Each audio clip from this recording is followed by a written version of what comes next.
ओम शांति। 10 अगस्त 2022 बाबा के महावाक्य। मीठे बच्चे, घड़ी घड़ी देही अभिमानी बनने की प्रैक्टिस करो।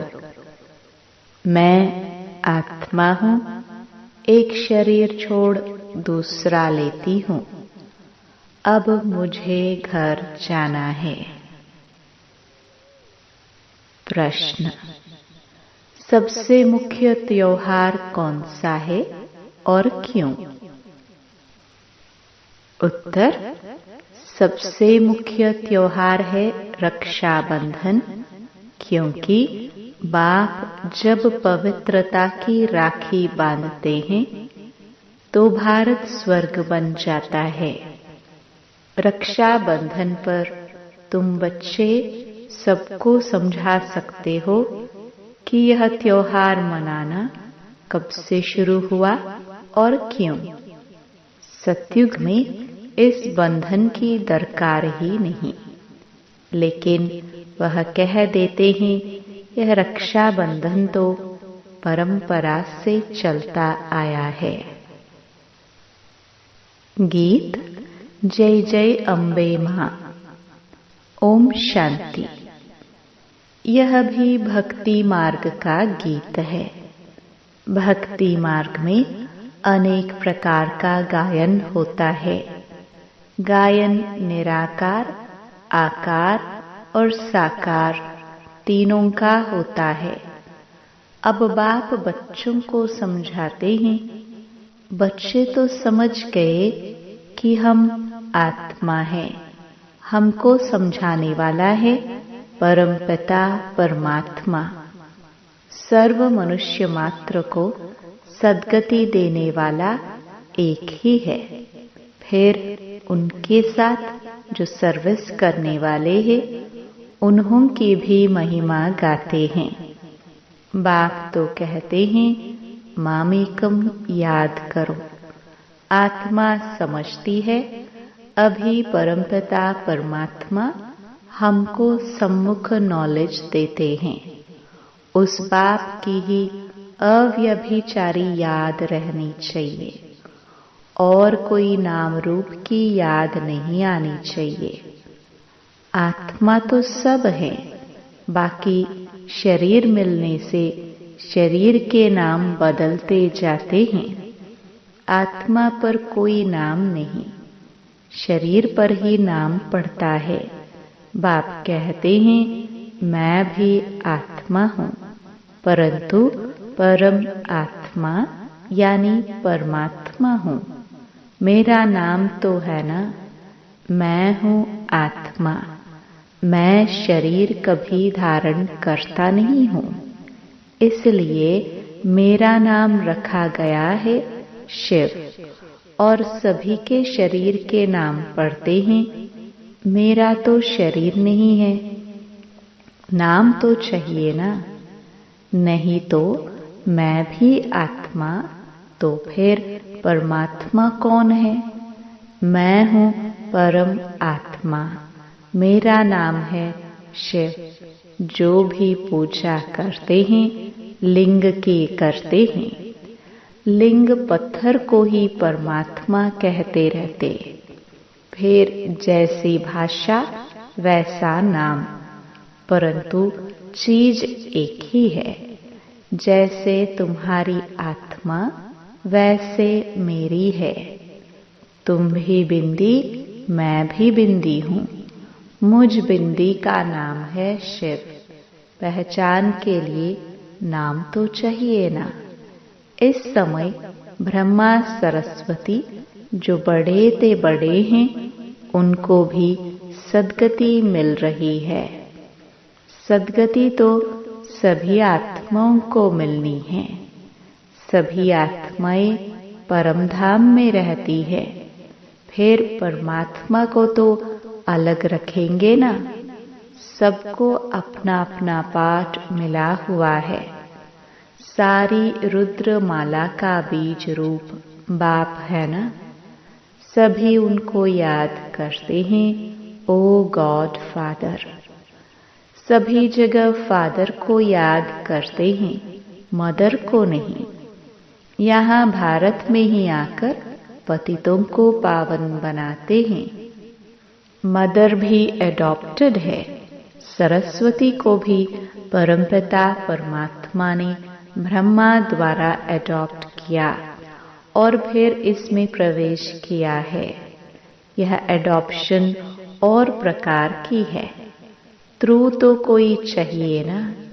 कहते हैं इन द्वारा मैं नॉलेज सुनाता हूँ, इन द्वारा बच्चे एडॉप्ट करता हूँ, तो यह माता भी सिद्ध होती है। प्रवृत्ति मार्ग है ना, परंतु है तो मेल, इसलिए मुख्य सरस्वती को माता के पद पर रखा जाता है। यह बड़े गुह्य राज समझने के हैं। प्रजापिता है ना, प्रजा को रचने वाला, इन द्वारा वह रचते हैं। ऐसे नहीं कि सरस्वती द्वारा कोई एडॉप्ट करते हैं, नहीं, यह तो बड़ी समझ की बात है। पहले पहले बाप का परिचय देना होता है। गाते भी है पतित पावन आओ। यह किसने कहा?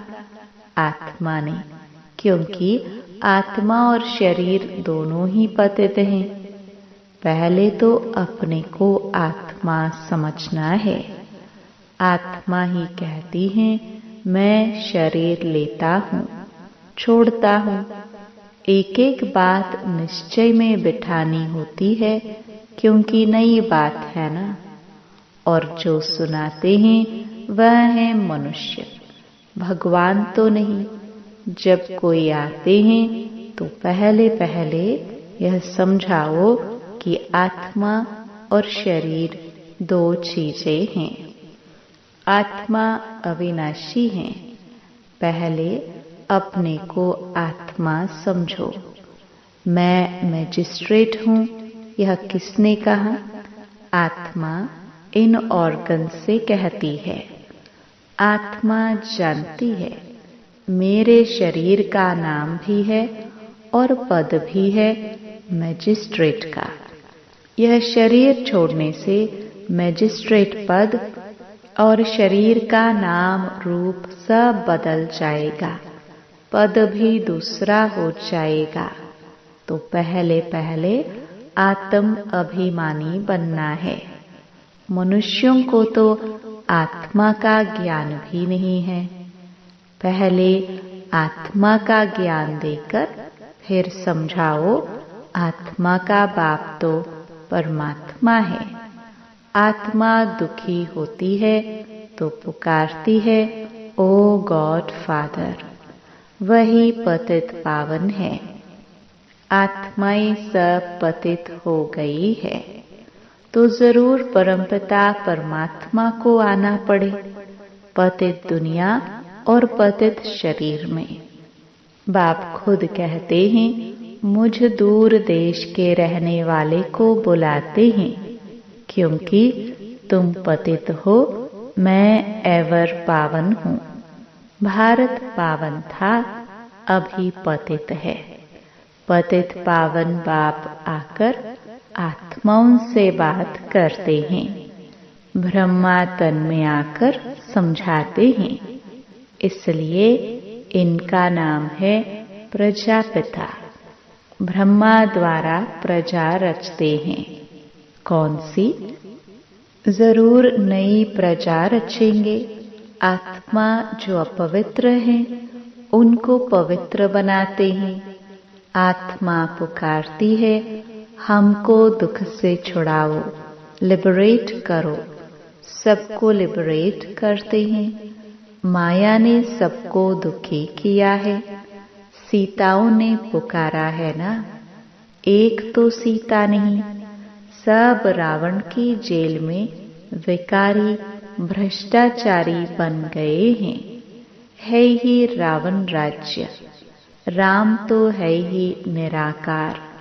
राम राम कहते हैं ना, एक को ही जपते हैं। गॉड फादर शिव निराकार तो उनके ऑर्गन्स चाहिए ना। तो शिव बाबा इन द्वारा बैठ समझाते हैं, तुम आत्मा भी पतित हो तो शरीर भी पतित है। अभी तुम श्याम हो, फिर सुंदर बनते हो। बाबा ज्ञान का सागर, ज्ञान की वर्षा करते हैं, जिससे तुम गोरे बन जाते हो। भारतवासी गोरे थे, फिर काम चिता पर चढ़ सांवरे वैश्य शूद्र वंशी बन पड़े हैं। चढ़ती कला बाप करते हैं, फिर रावण आता है तो सबकी उतरती कला हो जाती है। भारत में पहले देवी देवताओं का राज्य था, अभी नहीं है। परमात्मा इस शरीर द्वारा तुम बच्चों को समझाते हैं। जो वर्षा लेने वाले हैं उनको खुशी का पारा चढ़ता रहेगा। श्रीमत पर तो जरूर चलना होगा।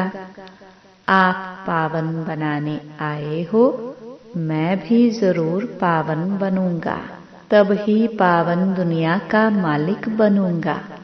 यह प्रतिज्ञा करनी होती है।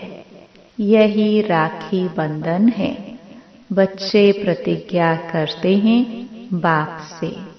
यह कोई लौकिक देहधारी बाप नहीं है, यह तो निराकार है।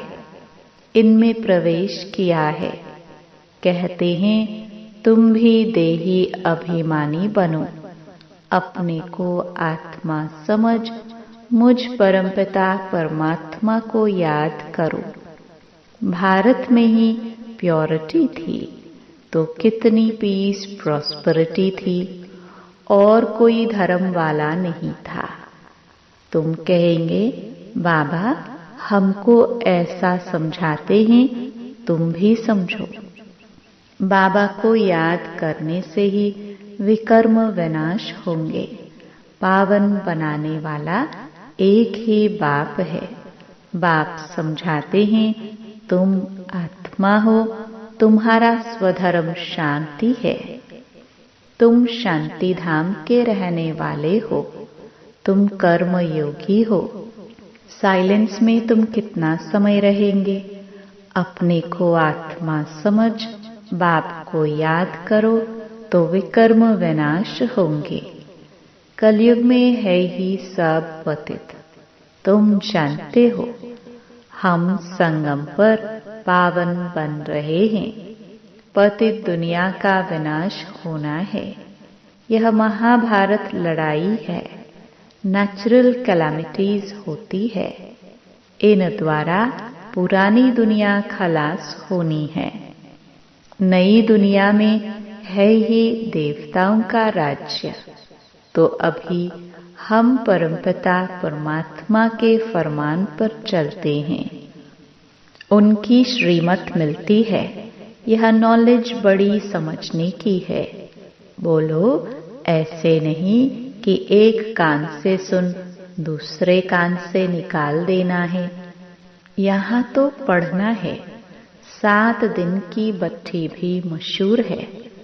7 रोज बैठकर समझो। बाप को और अपने जन्मों को जानो। हम कैसे पतित बने हैं, फिर कैसे पावन बनना है। अगर नहीं समझेंगे तो पछताना पड़ेगा, क्योंकि सिर पर पापों का बोझा बहुत है। एक ही बाप मोस्ट बिलवड है, जो हमें पावन दुनिया का मालिक बनाते हैं। बाकी तो सभी एक दो को पतित ही बनाते हैं। सतयुग में पवित्र गृहस्थ था, अब अपवित्र बने हैं। यह है ही रावण राज्य। अब स्वर्ग में चलना है तो पावन बनना है, तब ही बेहद के बाप से वर्षा मिलेगा। यह तो याद करो, हम शांति धाम के वासी हैं। फिर सुख धाम में गए, अभी तो दुख धाम में हैं। फिर जाना है शांति धाम। इसलिए देही अभिमानी बनना है। बाप कहते हैं घर में रहते एक तो पवित्र बनो, दूसरा मुझे याद करो तो पाप नाश हो जाएंगे। याद नहीं करेंगे, पवित्र नहीं रहेंगे तो विकर्म कैसे विनाश होंगे? रावण राज्य से कैसे छूटेंगे? यहाँ सब शोक वाटिका में है। भारत आधा कल्प शोक वाटिका में और आधा कल्प अशोक वाटिका में रहता है। आप भी पतित दुनिया में हो ना? तुम अथॉरिटी से समझाने वाले हो तो भी रिस्पेक्ट से बोलना है कि तुम भल कहते हो कि हम गॉड फादर की संतान हैं, परंतु फादर का ज्ञान कहाँ है? लौकिक बाप को तो जानते हो, परंतु पारलौकिक बाप जो इतना बेहद का सुख देते हैं, स्वर्ग का मालिक बनाते हैं, उनको तुम नहीं जानते हो। भारत को जिसने स्वर्ग बनाया था उनको तुम भूल गए हो, इसलिए ही यह हालत हुई है। सभी भ्रष्टाचारी हैं क्योंकि विष से पैदा होते हैं। यह तो कोई भी समझ जाएगा, इसमें इंसल्ट की कोई बात नहीं है। यह तो समझानी दी जाती है। रक्षा बंधन का ही महत्व है। बाप कहते हैं विकारों पर जीत पाकर मुझे याद करो और शांति धाम को याद करो तो तुम वहां चले जाएंगे। बुद्धि में यह याद रहना चाहिए, हम सुख धाम में जाते हैं वाया शांति धाम। पहले देही अभिमानी जरूर बनना पड़े। मैं आत्मा हूँ, एक शरीर छोड़ दूसरा लेता हूँ। बाप ने यह भी समझाया है कि मनुष्य कुत्ता बिल्ली नहीं बनता है। मनुष्य तो भक्ति मार्ग में कितने धक्के खाते रहते हैं। अभी तुम बच्चे भाषण में समझाते रहो कि तुम पतित हो ना, तब तो पतित पावन बाप को याद करते हो। सब सीताएं शोक वाटिका में हैं। दिन प्रतिदिन शोक बढ़ता ही जाता है। जिन्होंने राज्य लिया है वह भी समझते हैं बहुत दुख है, कितना माथा मारते रहते हैं। एक को शांत कराते तो दूसरा खड़ा हो जाता है। लड़ाई लगती ही रहती है। शांति के बदले और ही अशांति होती जाती है। बाप आकर इस दुख अशांति को मिटाए सुख धाम बना देते हैं। पुरानी दुनिया में है दुख, नई दुनिया में है सुख। यह राखी बंधन का बड़ा त्योहार है। समझाना है यह रिवाज किसने डाला है? पतित पावन परमपिता परमात्मा, उसने आकर पवित्रता की प्रतिज्ञा कराई है। 5000 वर्ष पहले प्रतिज्ञा की थी। अब फिर परमपिता परमात्मा से बुद्धि योग लगाओ तो तुम पावन बन जाएंगे। पूछो राखी कब से बांधते आते हो? कहते हैं यह तो अनादि कायदा है। अरे पावन दुनिया में थोड़े राखी बांधेंगे। यहाँ तो कोई पावन है नहीं। अब बाप फरमान करते हैं कि पवित्र बनो तो पवित्र दुनिया में चलेंगे। प्योरिटी है फर्स्ट। पवित्र प्रवृत्ति मार्ग था, अब नहीं है। स्वर्ग में दुख का नाम ही नहीं होता है। नरक में फिर सुख का नाम नहीं होता है। भ्रष्टाचारियों को अल्पकाल का सुख मिलता, श्रेष्ठाचार्यों को आधा कल्प सुख मिलता है। यह तो जानते हो, राखी उत्सव पास होगा, कहेंगे हूबहू कल्प पहले भी हुआ था। ड्रामा को पूरा न समझने के कारण मूंझ भी पड़ते हैं। पहले पहले परिचय देना है बाप का। बाप ही आकर लिबरेट करते हैं। राखी बंधन कब से शुरू हुआ, इनका भी बड़ा महत्व है। लिख देना चाहिए, आकर समझो। कोई को भी समझाओ, कहाँ भी भाषण के लिए जगह दे। कांग्रेस वाले दुकानों पर खड़े होकर भाषण करते हैं तो ढेर आ जाते हैं। सर्विस के लिए पुरुषार्थ करना चाहिए। अच्छा, मीठे मीठे से खिलदे बच्चों प्रति माता पिता बाप दादा का याद प्यार और गुड मॉर्निंग। रूहानी बाप की रूहानी बच्चों को नमस्ते। धारणा के लिए मुख्य सार। पहला, अथॉरिटी के साथ साथ बहुत रिस्पेक्ट से बात करनी है। सबको पतित से पावन बनाने की युक्ति बतानी है। दूसरा, एक अव्यभिचारी याद में रहना है। किसी भी देहधारी के नाम रूप को याद नहीं करना है। पावन बनने की ही प्रतिज्ञा बाप से करनी है। वरदान, हद की इच्छाओं का त्याग कर अच्छा बनने की विधि द्वारा सर्व प्राप्ति संपन्न भव। जो हद की इच्छाएं रखते हैं, उनकी इच्छाएं कभी पूरी नहीं होती। अच्छा बनने वालों की सभी शुभ इच्छाएं स्वतः पूरी हो जाती है। दाता के बच्चों को कुछ भी मांगने की आवश्यकता नहीं है। मांगने से कुछ भी मिलता नहीं है। मांगना अर्थात इच्छा।